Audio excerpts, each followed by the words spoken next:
اور دل میں یار بھی ایک ہے، دوسرے کے لیے جگہ ہی کوئی نہیں تو وسوسہ کیسے آئے گا؟ ہم تو اس کے دیدار سے ہی آج تک فارغ نہیں ہوئے، تو غیر کی طرف دیکھ کیسے لیا؟ یہ کیسے ہو گیا؟ ممکن کیسے ہوا؟ اپنے آپ کو سمیٹیں، ان وسوسوں سے اپنے آپ کو بچائیں، ان پر قطعی طور پر کوئی توجہ نہ دیں، اور اگر کبھی آ بھی جائے تو میں نے کہا ہے کہ اس کو سینے سے لگانے کی ضرورت، اس کو جھٹک دیں، بات ختم ہو گئی۔ آ جاتا ہے وسوسہ، بڑوں کو آ جاتا ہے، وسوسے آیا کرتے ہیں، آیا ضرور کرتے ہیں، لیکن جو لوگ قابل ہوتے ہیں، جن کا ایمان مضبوط ہوتا ہے، جن کا تیقن مضبوط ہوتا ہے، ان لوگوں کے پاس وسوسے ہمیشہ رہتے نہیں۔ ایک اہم بات اصلاح کی جو سمجھنی بڑی ضروری ہے، آپ کے لیے بڑی ضروری ہے۔ آپ نے یہ غور کرنا ہے کہ وسوسہ آتا کہاں سے ہے۔ کوئی نہیں سمجھ آئی آپ کو میری بات کی؟ نہیں آئی ہوتی تو آپ بڑی دور پہنچ چکے ہوتے ہیں۔ سردی بڑی زیادہ تھی کمرے میں، تو کہیں سے ہوا آ رہی تھی ٹھنڈی، تو اب ٹھنڈ بڑی لگ رہی تھی، تو بندے نے فوراً اٹھ کے بھلا کیا کرنا ہوتا ہے؟ نہیں وہ پتہ نہیں کتوں آ رہی، باری دی تھے ابھی گالی ہے نا جی۔ اگر تو کھڑکی سے آ رہی ہے تو کس کو بند کریں گے، اور اگر دروازے سے آ رہی ہے تو جی، اور اگر چھوٹے بچے نے پنکھا چلا دیا تو جی، چل پنکھا رہا ہے بندہ سارا دن دروازہ بند کرتا رہے؟ سمجھنا ہے آپ نے بات کو، آپ نے اس دروازے کو بند کرنا ہے جہاں سے وسوسہ۔ حضرت خباب رضی اللہ تعالیٰ عنہ کہتے ہیں میں نے عاص بن وائل کے ہم مزدوری کی اور بڑی مشقت کی، میں نے بڑی شاندار کر کے میں نے کام کیا دیانتداری سے۔ وہ کافر تھا، میں مسلمان تھا۔ آپ فرماتے ہیں میرے دل میں شوق تھا کہ پیسے ملیں گے تو یہ میں خرچ کروں گا، اور فلاں فلاں فلاں فلاں جگہ میں نے پیسے لگانے۔ بچوں کو بھی بتایا ہوتا ہے آدمی نے کہ پیسے آتے ہیں تو تمہیں فلاں فلاں چیز بھی لے کر کے دوں گا۔ اب مجھے بتلائیے کہ اگر اس دن پیسے نہ ملیں یا کسی وجہ سے ڈوب جائیں تو کتنی اذیت کا اور کرب کا مسئلہ ہوتا ہے۔ فرماتے ہیں جب میں نے مزدوری کر لی، کام مکمل کر لیا، اور میں اس کے گھر گیا، میں نے کہا تیرا کام مکمل ہو گیا؟ اس نے کہا میں نے دیکھ لیا۔ تو میں نے کہا میرے پیسے دے دو، یہ دیکھو یہ وہ ایمان ہے جس کے بارے میں رب نے کہا وَإِذَا قِيلَ لَهُمْ آمِنُوا كَمَا آمَنَ النَّاسُ، اس طرح کا ایمان لاؤ۔ حضرت خباب کہتے ہیں میں نے کہا پیسے؟ تو کہتے ہیں بڑا آدمی تھا نا، نواب تھا، سیٹھ تھا، چودھری تھا، پاورفل تھا، تو کرسی پر بیٹھ کر ہنسنے لگا، کہنے لگا پیسے تو مل سکتے ہیں پر تھوڑا سا مسئلہ ہے۔ وہ کیا؟ معاذ اللہ ثم معاذ اللہ، نقل کفر نہ باشد۔ کہنے لگا اگر آپ کلمہ پڑھنا چھوڑ دیں تو پیسے دوں گا، ورنہ یہ پیسے نہیں ملیں گے۔ ہم یہ کہہ تو دیتے ہیں کہ صحابہ نے سب کچھ لٹایا، لیکن ذرا اپنے پر اور میرے اوپر اس بات کو لاگو کیجئے گا کہ آپ نے محنت کی ہو، کمر دکھتی ہو، ہاتھوں میں چھالیں ہوں، اور پھر وہ رقم جس کی بڑی ضرورت ہو وہ روک دی جائے، تو یہ دعوے کرنا، نعرے لگانا کام تو آسان ہے، لیکن اس جگہ اپنے آپ کو کھڑا کریں۔ وہ رقم تو تب ملے گی، تم تو کلمہ پڑھتے ہو، تمہیں کیسے دے دیں؟ یعنی ان کی مزدوریاں دبا لی جاتی، ان کی تنخواہیں چھپا لی جاتی۔ کہنے لگا وہ تب دوں گا۔ آپ یقین کریں بڑے خوبصورت جملے ہیں۔ حضرت خباب رضی اللہ تعالیٰ عنہ فرمانے لگے اس نے بڑے اعتماد سے بات کی کہ نہیں دوں گا۔ اس کا خیال تھا کہ یہ لڑکھڑائے گا، یہ پچھتائے گا۔ کہتے میں نے بھی رومال اٹھایا اور کندھے پہ رکھا، میں نے اسے کہا یار تو نے میرے ایمان کی بڑی تھوڑی قیمت لگائی ہے، تیرا یہ خیال ہے کہ میں اتنے سے پیسوں پہ لڑکھڑا جاؤں گا؟ حضرت خباب فرماتے ہیں مجھے اللہ کی عزت کی قسم وہ میرے سارے پیسے دبا گیا، نہ میرے دل میں ذرا سی رنجش آئی، نہ میرے چہرے پہ ذرا سا بال آیا، پیشانی پہ بال بھی نہیں آیا۔ اور فرماتے ہیں کہ مجھے نہ مزہ آنے لگا، مجھے لطف آنے لگا، مجھے ذائقہ ملنے لگا۔ میں نے کہا اوہو، میں تو بچوں کے لیے مزدوری کر رہا تھا، مجھے کیا پتا تھا کہ میری یہ مزدوری بھی مدینے والے کی غلامی میں لکھی جا رہی ہے۔ تو بچوں کے لیے مزدوری کر رہا تھا، مجھے کیا خبر ہو کہ وہاں لکھی جا رہی ہے۔ حضرت سعد بن ابی وقاص کہتے ہیں میرا اپنی اماں سے بڑا پیار تھا اور زمانہ جانتا تھا کہ بڑا پیار ہے۔ میں نے کلمہ پڑھ لیا، میری اماں نے بھوک ہڑتال کر دی۔ اس نے کہا کہ جب تک آپ کلمہ نہیں چھوڑیں گے معاذ اللہ میں روٹی نہیں کھاؤں گی۔ تھوڑی سی آبادی تھی، برادری میں رہتا تھا، بڑا سا گھر تھا، زمانہ جانتا تھا۔ فرماتے ہیں ہر چوک میں میری باتیں ہونے لگی۔ تیسرا دن ہو گیا، اماں نے روٹی نہیں کھائی۔ آپ اندازہ کر لیں کہ شام کو افطار کے وقت کیا حالت ہوتی ہے آدمی کی، کھانا نہ ملے تو۔ اور تیسرا دن ہو گیا اور بوڑھی اماں، ہر چوک میں بات ہو رہی اور ساتھ کی اماں، اور میری ماں کو بھی پتا تھا کہ میں جہاں چاہوں گی مجھ سے محبت کرتے یا وہاں آئے گا۔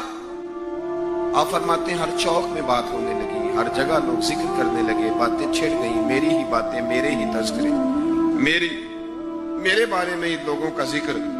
فرماتے میں بڑا پریشان ہوا، میں گھر آیا، میرے بہن بھائی بھی مجھ سے کہیں اماں مر جائے گی، میرے والد بھی، میرے دیگر لوگ بھی، سب رشتہ دار میرے گرد ایک۔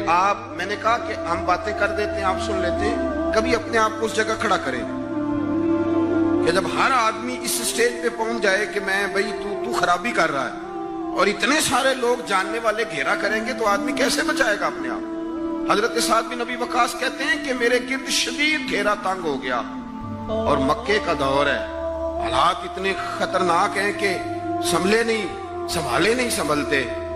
آپ فرماتے ہیں جب حد ہو گئی تو میں نے کہا اماں سنو پھر میری بات، میں تم سے بات کرنے لگا۔ کہتے ہیں میرے بہن بھائیوں کے بھی کان کھڑے ہو گئے، اماں بھی سہارا لے کے اٹھ کے بیٹھ گئی کہ لگتا ہے کہ برف پگھلنے لگی، لگتا ہے کہ کچھ نرم ہوا ہے۔ فرماتے ہیں میں سامنے کھڑا ہوا اور تھوڑے بہت لوگ جو وہاں موجود تھے وہ بھی قریب آ گئے۔ میں نے کہا اماں تیرا اور میرا پیار زمانہ جانتا ہے اور دنیا کو پتا ہے کہ میں وہ بیٹا ہوں کہ جس کی لوگ مثالیں دیتے ہیں۔ اماں ہر چوک میں تیری میری باتیں ہوئی، ان 3 دنوں میں تجھے اور مجھے ڈسکس کیا گیا۔ اماں تو بڑی کمزور ہو گئی، اٹھ کے تجھ سے کھڑا نہیں ہوا جا رہا۔ یہ ساری چیزیں میرے سامنے آئیں، بہنوں نے رو کے دکھایا، بھائیوں نے محبت یاد کرائی، ہر چیز میرے آڑے آئی۔ لیکن حضرت سعد بن ابی وقاص کہنے لگے اماں میں نے اپنے دل کا جائزہ لیا ہے، میرے ایمان نے ایک وقت بھی مجھے یہ مشورہ نہیں دیا کہ میں اماں کو منا لوں۔ فرمانے لگے اماں یہ زمانہ سارا موجود ہے اور لوگ کھڑے ہیں، تیری ایک جان ہے نا، ایک جان، اماں تیری ایک جان ہے، اگر تیری 1000 بھی ہوتی اور ایک ایک کر کے ساری جانیں تیری نکل جاتی تو پھر بھی میں اپنے مدینے والے محبوب کا کلمہ چھوڑنے کو تیار نہیں ہوں۔ اب تیری مرضی ہے تو روٹی کھا چاہے بھوک ہڑتال کر، تو اٹھ کے بیٹھ جائے لیٹی رہے، 1000 جان بھی ہو ایک ایک کر کے نکل جائے تو ایمان پر سودے بازی ہو سکتی۔ وَإِذَا قِيلَ لَهُمْ آمِنُوا كَمَا آمَنَ النَّاسُ، اس طرح ایمان لاؤ جس طرح یہ لوگ ایمان لائے ہیں۔ حضرت سعد بن ابی وقاص یہ نعرہ لگا کے نا، نعرہ مستانہ لگا کے، یہ نعرہ لگا کے تو چلے گئے۔ حضرت سعد بن ابی وقاص چلے گئے، آپ باہر نکلے تو اماں اٹھ کے بیٹھی کہنے لگی روٹی لاؤ بھائی۔ انہوں نے کہا اماں جی بھوک ہڑتال بس۔ کہنے لگی میرا ہی تو بیٹا ہے نا، میں نے پیدا کیا، میں نے پالا ہے، میں رگ رگ سے واقف ہوں، میں جیسے کہتی تھی ویسے کرتا تھا، میں جیسے چلاتی تھی ویسے چلتا تھا۔ اس نے کہا تھا نا عشق ایک ڈھونگ ہے، تو میں نے کہا تجھے عشق ہو خدا کرے، پھر کوئی تجھے اس سے جدا کرے تو اسے تسبیحوں پہ پڑھا کرے، تو اسی کا نام جپا کرے، تو گلی گلی پھرا کرے، پھر میں کہوں کہ عشق ایک ڈھونگ ہے اور تو نہیں کہا کرے۔ فرمانے لگی کہ میں جانتی ہوں، مجھے پتہ ہے میرا بیٹا ہے، میری گود میں پلا بڑا ہے، میں جیسے کہتی تھی ویسے کرتا تھا، لیکن اگر میرے سے بڑھ کر بھی کسی سے پیار کرنے لگا ہے تو کچا نہیں کرنے لگا، یہ سچا ہی کرنے لگا ہے۔ حضرت سلمان فارسی رضی اللہ تعالیٰ عنہ فرماتے ہیں مدینے کے قریب لے جا کے ام القریٰ ایک بستی تھی، انہوں نے میرے ساتھ دھوکہ کیا، جو لے جانے والے تھے وہ یہودی تھے، انہیں مجھے وہاں جا کے بیچ دیا۔ میں شہزادہ ناز و نام میں پلا، وہ مجھے مارتے، مجھ سے کام لیتے، کہتے میں وہاں کئی سال رہا اور کہتا یا اللہ میں مار کھانے کو تیار ہوں پر مدینہ تو آ جائے نا، حضور کا شہر تو نصیب ہو جائے نا۔ حضرت جناب سلمان فارسی کہتے ہیں اس یہودی کا چچا بیٹا، اس کا چچا زاد بھائی، اس کا کزن بنو قریظہ یہودیوں کے محلے سے آیا، مجھے اس نے کام کاج کرتے دیکھا، کھیتی باڑی کرتے دیکھا، تو کہنے لگا، توجہ ہے آپ کی؟ جاگ رہے ہیں آپ لوگ؟ میری بات کی سمجھ آ رہی ہے؟ کہتے ہیں، کہنے لگا غلام بیچو گے؟ مجھے دے دو۔ کہتے ہیں اس نے کہا تو 4 دینار نفع دے، تو لے لے۔ کہتے ہیں اس نے 4 دینار نفع لیا اور مجھے باندھ لیا اونٹ کی پشت پہ، ہاتھ میرے باندھ لیے، پیر باندھ لیے، میں رونے لگا، میں تڑپنے لگا۔ کہتے ہیں اچانک بنو قریظہ مدینے کا ایک محلہ تھا، یہاں یہودی رہتے تھے، کہتے ہیں وہاں کا وہ رہنے والا شخص اچانک میری آنکھ کھلی تو ٹھنڈی ٹھنڈی ہوائیں، اچانک میں نے آنکھیں کھولی تو کھجوروں کے لمبے چوڑے درخت، فرمایا میں نے دیکھا تو پہاڑیاں بھی معطر معطر سی، فضائیں بھی کرم کرم والی، عطا ہی عطا۔ کہتے ہیں 2 آنسو گرے اور میں ہنس پڑا، آنکھوں میں آنسو، لبوں پہ مسکراہٹ۔ حضرت سلمان فارسی رضی اللہ تعالیٰ عنہ کہتے ہیں وہ کہنے لگا تجھے کیا ہوا؟ سارے رستے تو بت تھا، اب کیا ہوا؟ میں نے کہا میری تھکاوٹیں اتر گئی ہیں، میری ریاضتوں کا ثواب مل گیا ہے، میری عبادتوں کا اجر، فَلَهُمْ أَجْرُهُمْ عِنْدَ رَبِّهِمْ وَلَا خَوْفٌ عَلَيْهِمْ وَلَا هُمْ يَحْزَنُونَ، مجھے گوہر مراد مل گیا۔ کہتے ہیں اس نے مجھے وہاں رکھا، کام کاج کرانے لگا، وقت گزرتا گیا۔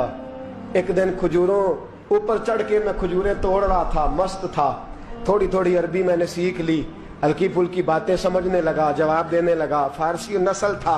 کہتے ہیں میں کھجوریں توڑ رہا تھا، میرے مالک کا بھائی دوڑا دوڑا آیا، توجہ ہے آپ کی؟ آیا آگے کہنے لگا بھائی پتہ ہے تجھے کیا ہوا ہے؟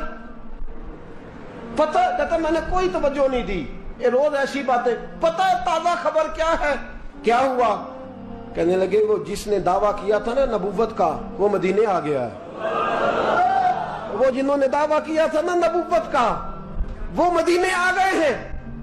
حضرت سلمان فارسی کہتے ہیں جو کھجوریں میں توڑ رہا تھا وہ میرے ہاتھ سے گر گئی، یوں لگا کہ جیسے کسی نے آ کے نا کسی نے آ کے کہا ہو کہ چل تجھے حضور نے بلایا ہے۔ فرماتے میرے ہاتھ کانپنے لگے۔ وہ کہنے لگا کدھر ہے وہ؟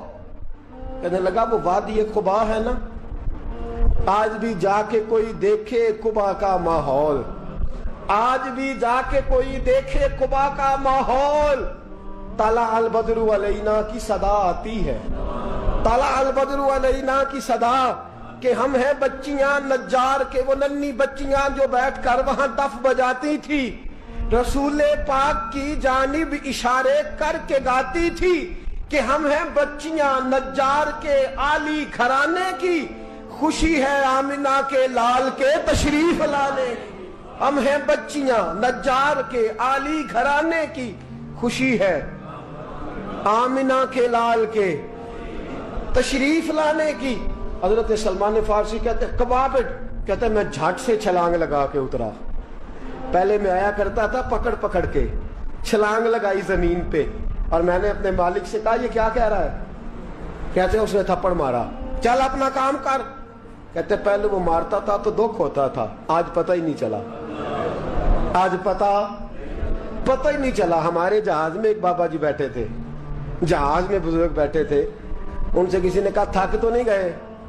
کہنے لگے میری 11ویں حاضری ہے، تھک بڑا گیا ہوں، پر جب گنبد پہ نظر پڑتی ہے تھکاوٹیں اتر جاتی ہیں، کوئی تھکاوٹ نہیں رہتی۔ حضرت سلمان فارسی کہتے ہیں اس نے مارا، کوئی پتہ نہیں چلا۔ میں انتظار کرنے لگا کہ ذرا دن جلدی نہیں ڈال جاتا، شام جلدی ہو۔ کہتے شام ہوئی، چھٹی ملی، کھجوریں پلو میں باندھ لی، اور قبا کی جانب خرامہ خرامہ جھکی ہوئی نظریں، کانپتے ہوئے میرے لب، اور میں جب پہنچا کہتے ہیں کھجور کے درخت کے نیچے حضور بیٹھے ہیں، بائیں جانب چراغ جل رہا ہے اور دائیں جانب سیدنا صدیق اکبر بیٹھے ہیں۔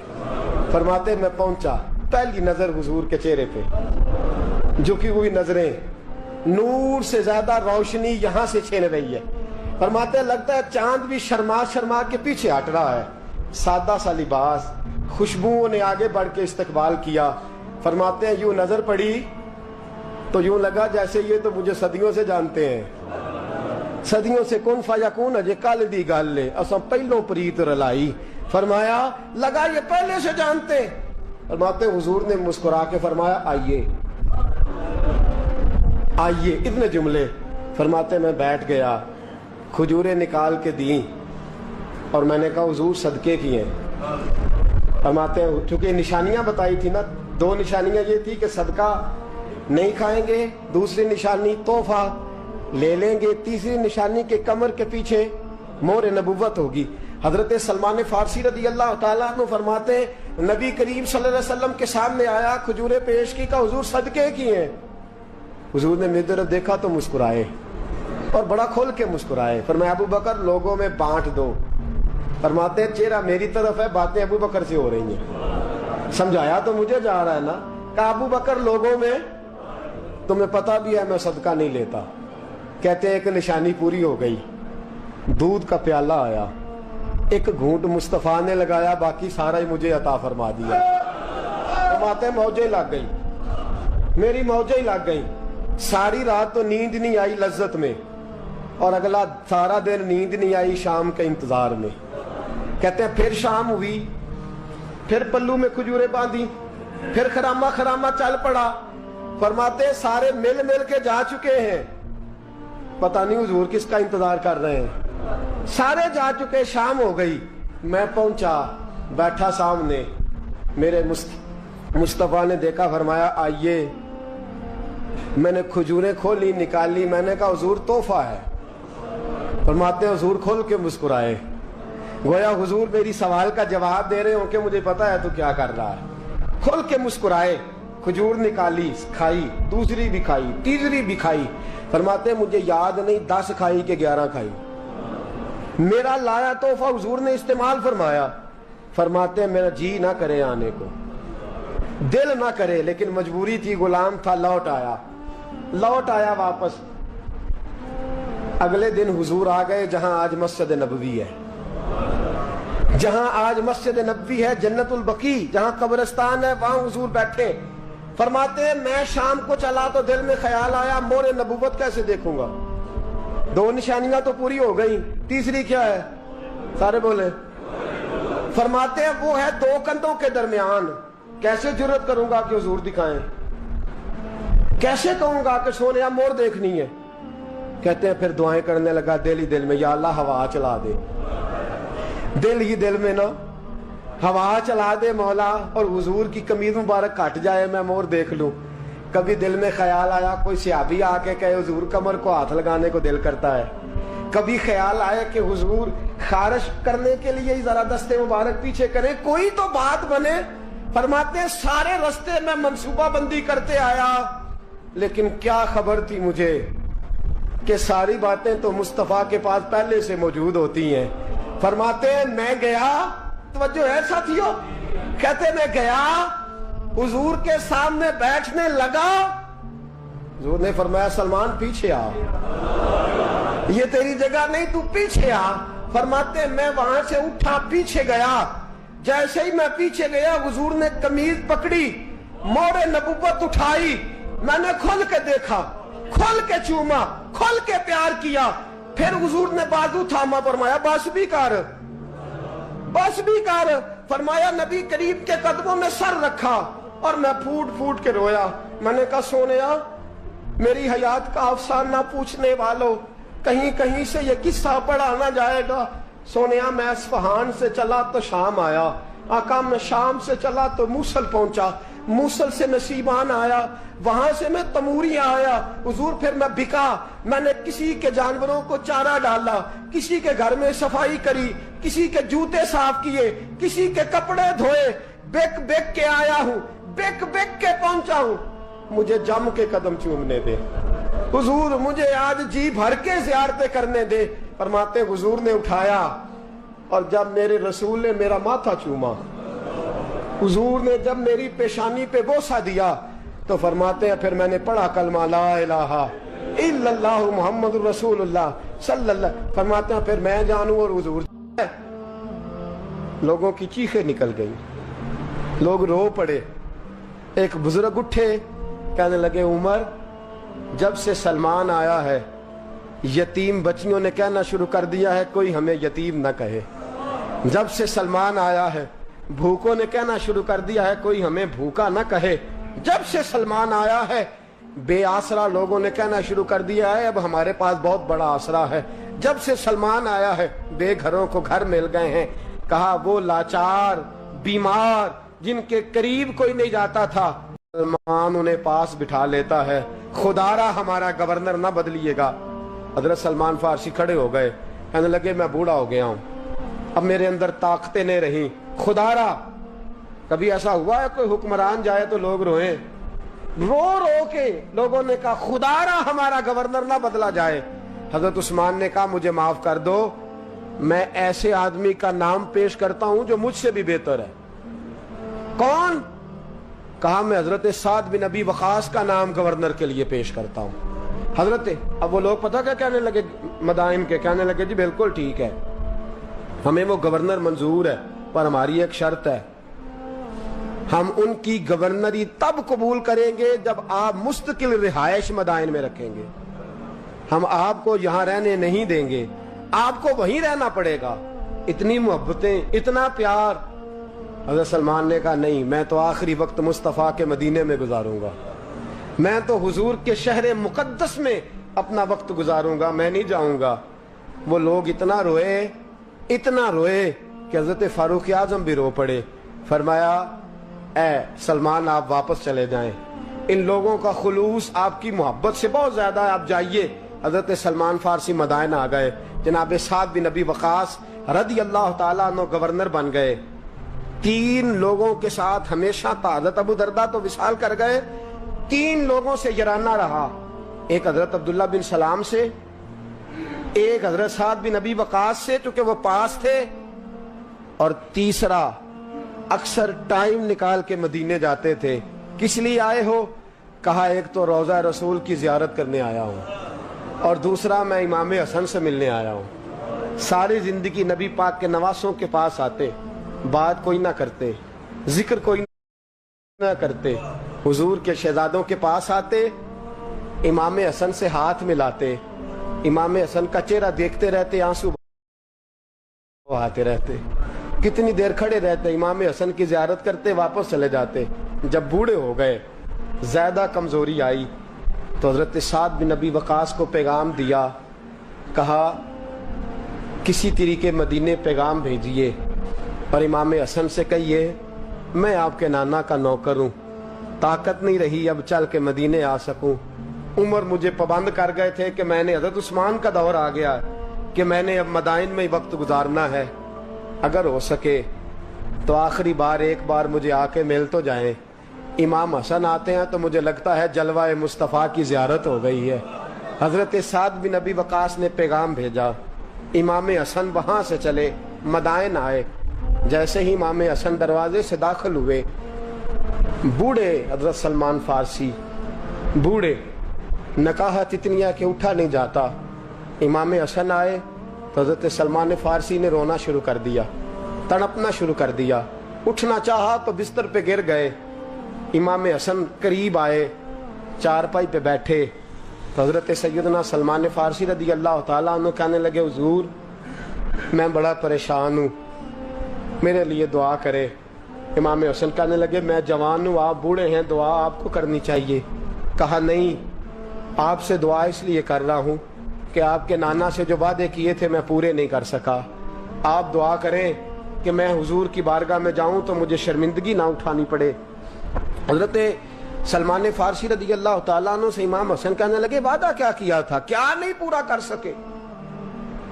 عرض کی حضور نبی کریم نے فرمایا تھا اتنا مال پاس رکھنا جتنا مسافر کے پاس ہوتا ہے، یہ حضور نے مجھ سے کہا تھا، میں وعدہ پورا نہیں کر سکا، دیکھیے میرے گھر میں کتنا مال ہے، کتنا سرمایہ ہے۔ امام حسن کہتے ہیں میں نے مال دیکھا تو 1 مٹکا پانی پینے کا، 2 پیالے پانی پینے کے، 1 مشکیزہ، 1 چٹائی وہ بھی ٹوٹی ہوئی۔ فرماتے ہیں میں نے کل مال کا حساب لگایا تو میں نے کہا حضور یہ تو 15 دینار سے زیادہ نہیں بنے گا، رو کیوں رہے ہیں؟ کہنے لگا امام حسن سے عجیب جملے ہیں، عجیب جملے ہیں۔ کہنے لگے طبقات ابن سعد میں، کہنے لگے اچھا اگر قیامت کے دن رسول پاک نے میری سرزنش فرمائی اور اگر نبی پاک صلی اللہ علیہ وسلم ناراض ہوئے تو اے سیدہ فاطمہ کے شہزادے آپ سفارش تو کریں گے نا میری؟ آپ میری سفارش تو کریں گے حضور کی بارگاہ میں؟ حضرت سعد بن ابی وقاص بھی آئے، رونا شروع ہو گئے، کہا ہاں مجھے امید ہے کہ آپ کی سرزنش نہیں ہوگی، آپ کو بغیر حساب کتاب جنت ملے گی۔ حضرت سلمان فارسی رضی اللہ تعالیٰ عنہ نے وصیت فرمائی، توجہ ہے آپ کی؟ لوگ کہتے ہیں تم نے آج یہ عشق کے ترانے ڈھونڈ لیے ہیں، پتہ نہیں کہاں سے لے آئے ہو۔ وصیت فرمائی امام حسن کو، آنے لگے حضور میں پرانا نوکر ہوں، پرانا نوکر ہوں، اور میں نے اپنی نوکری کرنے کی کوشش کی ہے، اب میں بچوں گا نہیں، اگر میں مر جاؤں تو میری خواہش ہے کہ سیدہ فاطمہ کا بیٹا میرا جنازہ پڑھائے۔ امام حسن نے جنازہ پڑھایا، اور حضرت سعد بن ابی وقاص رضی اللہ تعالیٰ عنہ ان کے قریب گئے، کہنے لگے جاتے جاتے کوئی نصیحت ہی کر جائے، تو فرمایا 3 چیزوں کا خیال رکھنا، ایک روایت میں 4 ہیں، 3 کا خیال رکھنا، یا تو جہاد کے رستے میں انتقال کر جانا،